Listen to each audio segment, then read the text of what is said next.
Here's Mark Arnaudo reporting from GenCon 2018. I'm here with Jim Felley at the booth of Devious Weasel Games, where Jim is going to tell us about Bemused, a game that he has designed, and it also is the simpler version of another game that they have here, which is Dirt, the Lesser Houses. I have a video for that one too, but in this video we talk about Bemused, which maybe can be seen as an intro game to Dirt. Would that work in a way? It's a completely different theme, but it's a very similar set of mechanisms. Okay. So in Bemused, you play a muse inspiring a virtuoso, and you want your virtuoso to be the greatest artist in the world. Unfortunately, so do all the other muses. So the way that you decide to do this is to throw doubt and dread upon the other virtuosos until they're driven insane or killed. So each virtuoso has its own color and its own symbol and its own unique ability. It could destroy doubt, move dread from player to player, and so forth. During the game, you'll have a hand of cards, which will have doubt cards, and you'll begin with one dread card. On your turn, you'll either play a doubt card on the appropriate matching virtuoso, or you'll play a dread card on anybody, or you'll use one of these cards to fire off your own ability. So for example, if there's a dread on the singer, and the singer's got a purple card, which is their card, they can play their card, discard it in order to use their power to destroy the dread.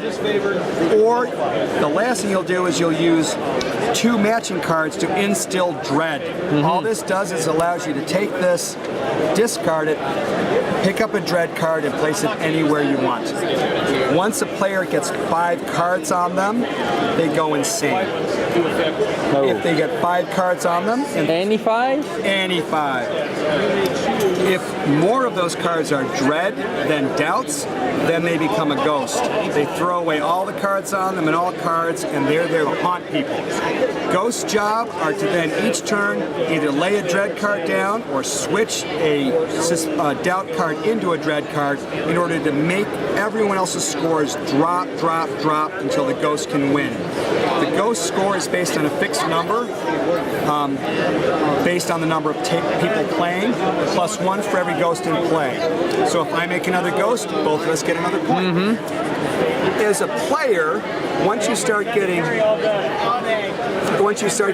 doubts placed on you, your score starts to drop. 10 points, minus 1 for every doubt on you. If you are insane, which is done by getting 5 cards on you, it's 9 points, minus 1 for every doubt on you. Dreads lower your point score by 2 each. So you could still win if you are insane and have a higher score than a sane character laden with dreads, for example.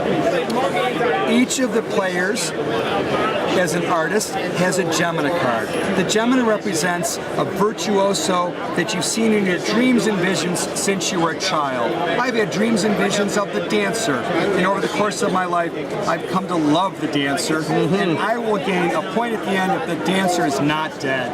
They could be insane, that's fine. That's fine. If you look at the musician, I've had dreams and visions of myself growing up my whole life, and I've come to hate myself. So I'll get extra points if I'm dead at the end of the game, which may be I want to get you to do for me without giving it up. As a Gemina is revealed, you get to use their abilities as well as your own. So you can use a red card to use their ability or a purple card to use theirs. If you have a matching virtuoso, you don't get a new ability. Instead, you get to draw extra cards. So you're able to make second plays or instill dreads a lot more effectively. And that is the general flavor of Bemused. How long does it take to play typically?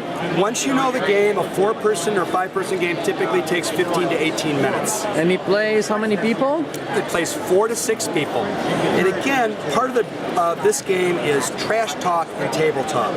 For example, you might say, painter, do you remember that artist, that critic that despised...